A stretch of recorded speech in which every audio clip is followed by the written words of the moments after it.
बहुत दिनों से मेरा मन कर रहा था कि मैं इस विषय पर कुछ लिखूं। रिश्ते मतलब सास बहू, देवरानी जेठानी, नंद भाभी। समाज की कसौटी पर महिलाओं के ही, खासकर ससुराल के ही रिश्ते ही रहे। हो सकता है आदमियों के इसलिए नहीं होते क्योंकि वो घर में नहीं रहते, टकराने का मौका कम मिलता है। सबसे पहले सास बहू का ही रिश्ता आता है। जो सास प्यार करती बहू को वो स्वयं भी, और लोग तो कहते ही हैं, बहू को बेटी की तरह मानती है। क्यों? क्या बहू नाम का रिश्ता प्यार करने के लिए नहीं होता?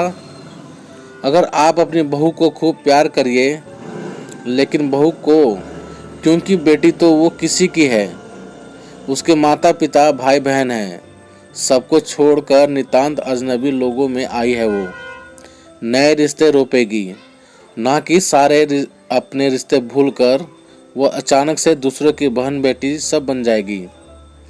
ऐसे में आप उसका सहयोग करिए। जो रिश्ता है उसी के नाम से उसकी गरिमा और प्यार हो। आपने बोला तो मैं बेटी की तरह मानती हूँ, बहू की तरह मानिए, वरना माँ बेटी को थप्पड़ भी मार सकती है। ऐसे ही देवर जेठानी नंद को कहते हैं, भाई बहन की तरह। लेकिन भाई बहन में झगड़ा मारपीट सब होता है, लेकिन क्या ससुराल में ये होता है? नहीं ना। वहाँ रिश्तों की अलग ही मर्यादा होती है। प्यार से आप उन मर्यादाओं का पालन करिए और फिर देखिए अपनापन पाकर वो कैसे वो अपनी माँ के साथ आपको भी अपनी माँ बना लेती है और हर सदस्य को अपना लेती है। और ये मैं केवल भाषण मात्र नहीं दे रही हूँ। वास्तविकता में मेरे घर में, मेरे मायके ससुराल दोनों में मेरे बड़े ही प्यारे रिश्ते हैं। इसके बाद बात आती है कपड़ों की, तो बेटियां चाहे जो पहने वो मंजूर है, परंतु बहुओं पर अपनी मर्जी को थोप दिया जाता है। ये पहनो, ऐसा रहो, आखिर क्यों? हम बेटियों को लक्ष्मी का रूप मानते हैं और बहू का गृह प्रवेश लक्ष्मी रूप में भी करवाते हैं। तो जो कपड़े पहने हम अपनी बेटी को देख सकते हैं, बहू को क्यों नहीं?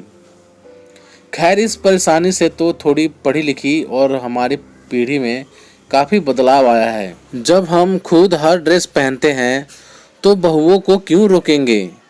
और कपड़ों का क्या, लोग और माहौल देखकर ड्रेसअप होते हैं। सब लोग बहुत कम बेवकूफ़ होते हैं जो कहीं भी कुछ भी पहनकर चले जाते हैं। अब हम लोग ही हैं, गांव साड़ी पहनकर जाते हैं, गांव की सीमा नज़र आते ही अपने आप हाथ उठ जाते हैं पल्लू लेने के लिए, जबकि पाबंदी या बंधन जैसा कुछ भी नहीं है। और अब दान दहेज वाली बातें, इसमें भी मैंने महिलाओं को ही आगे देखा है। ये भी आना चाहिए, वो भी आना चाहिए। और बहू के घर से सामान आने के बाद मैंने देखा है महिलाएं ही कूद कूद कर झांक झांक कर देखती हैं, और सास लोग दिखाती भी हैं, और उसी में कोई न कोई नुक्स निकालने से बाज नहीं आती। भले ही उधर वो अपना सब कुछ छोड़ आई हुई लड़की बैठी रो रही हो। ऐसे में आपका कर्तव्य तो ये बनता है कि आप बेटी समझकर नहीं, अपनी बहू को बहू समझकर ही प्यार करिए। फिर देखिए धीरे धीरे वो कैसे सारे रिश्ते सम्मान सहित अपना लेती है। एक रिश्ता बनाने के लिए दूसरा भूलना नहीं होता। आज बहुत कह लिया मैंने, शायद मेरी कुछ बहनें नाराज हों, लेकिन मेरी प्यारी बहनों, ये मैं भाषण देने के लिए नहीं, अपने इतने जीवन के अनुभव को साझा कर रही हूँ। क्योंकि मेरे ससुराल या मायके दोनों रिश्ते से ही मैं संतुष्ट और बहुत खुश हूँ। अगर हम औरतें एक दूसरे का सहयोग करें तो हमारी आधी समस्या समाप्त हो जाए।